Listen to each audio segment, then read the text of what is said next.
The road not taken by Robert Frost. Two roads diverged in a yellow wood. Robert Frost, poet, and sorry I could not travel both, and be one traveler.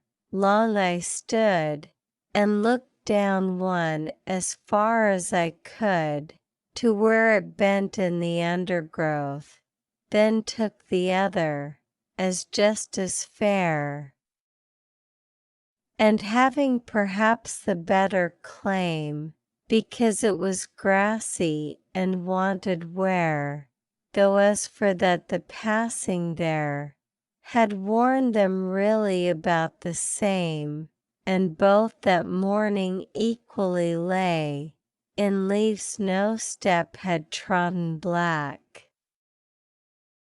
Oh, I kept the first for another day, yet knowing how way leads on to way, I doubted if I should ever come back. I shall be telling this with a sigh. Somewhere ages and ages hence, two roads diverged in a wood, and I took the one less traveled by, and that has made all the difference. Analysis. The Road Not Taken is a poem of behemoth presence, from high school English classrooms to motivational posters to the annals of New England poetry. Before we dive into our The Road Not Taken analysis, meaning, figurative language, and literary devices, we want to point out that the origin story of Robert Frost's famous poem, The Road Not Taken, is that it began as a joke. Frost was poking fun at his friend who was often plagued with indecision on hikes they took together. As you can imagine, due to the pervasive power of the poem, the meaning of the road not taken is more complex than a mere joke. In fact, as David Orr, the poetry columnist for the New York Times Book Review, argues, The Road Not Taken is the poem that everyone loves and everyone gets wrong. A keen eye is required to glean the meanings of the road not taken past common misconceptions and its joking origin. In the poem, a traveler confronts a fork in the road. In the first stanza, the traveler expresses preemptive regret at his inability to travel both. The speaker stops to determine which road to take, looking down as far as I could one way. The speaker intimates this first road is unfrequented, describing it as having undergrowth. The first stanza ends with this observation. Then, the next stanza commences with the speaker looking down the other road, which is just as fair, and having perhaps the better claim. The second path is initially seen as equally beautiful, just as fair. Yet by the second line, the speaker doubts just how equal the second road is. They conjecture. Perhaps, though not assuredly, this second road is actually better because it was grassy and wanted wear. The speaker flip-flops again. This time retreating from the idea that the second is better because the passing there / had worn them really about the same.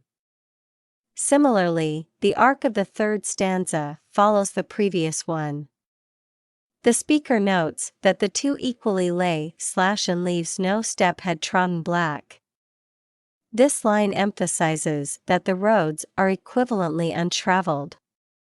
By the third line of the stanza, though, the second road takes the lead as the speaker declares, "Oh, I kept the first for another day." This middle line again turns to favor the second road even though they had just been deemed equivalent. Yet the decision to take the second road is only announced in the negative by stating that the speaker saves the first road for later, rather than stating that they chose the second. This line is grammatically important. It is both the second full sentence of the poem and just one line. This is a stark contrast from the fact that the first sentence takes up an entire 2.5 stanzas. It is also the only sentence with an exclamation mark. Through an analysis of the poem's grammar, one could surmise that this is the most emphatic sentence, a culmination, or an epiphany. Yet this emphatic, epiphanic moment is cast into an uncertain future. The speaker, roiled in indecision, seems to justify any choice with the hope to return and walk both roads. Ultimately, this moment of hope swiftly changes into regret in the final stanza. I shall be telling this with a sigh. The speaker says that when asked in the future of the decision made that day, they will reply that they took the one less traveled by, and that has made all the difference. It is this penultimate line that is often confused as the poem's actual title.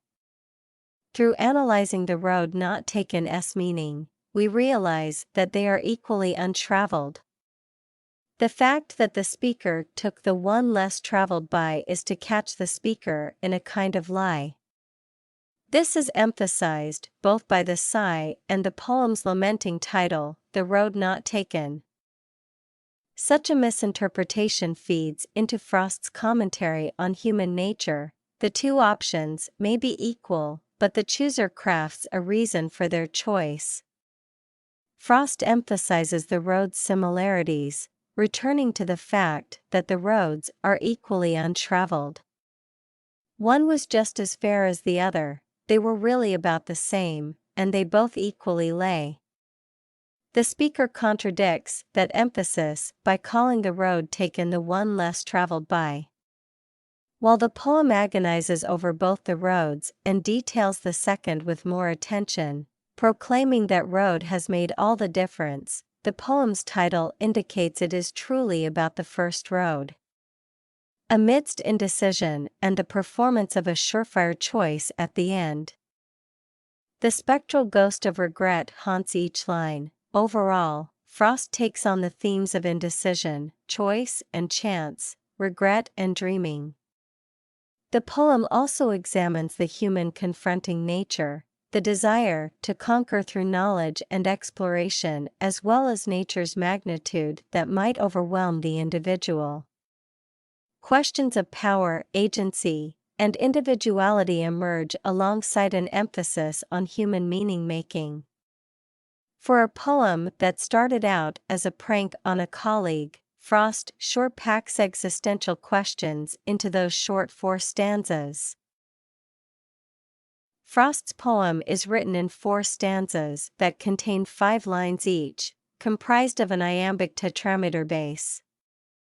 Iambic tetrameter is the fancy poetic term of a line comprised of 4 iambs. An iamb consists typically of 2 syllables that have a short long emphasis pattern where the second syllable is emphasized and longer. But Frost doesn't perfectly follow this pattern. In nearly every line, there are 1 to 2 iambs that have an extra syllable. For more information on meter and scansion, check out this post. What do the form and tone of a poem have to do with its meaning and analysis? With meter, the poem has a rhythmic beat that lends itself to speech. It follows typical patterns of speech while having an internally cohesive rhyme scheme of ABAAB. It is almost as if Frost, too, is faced with a choice.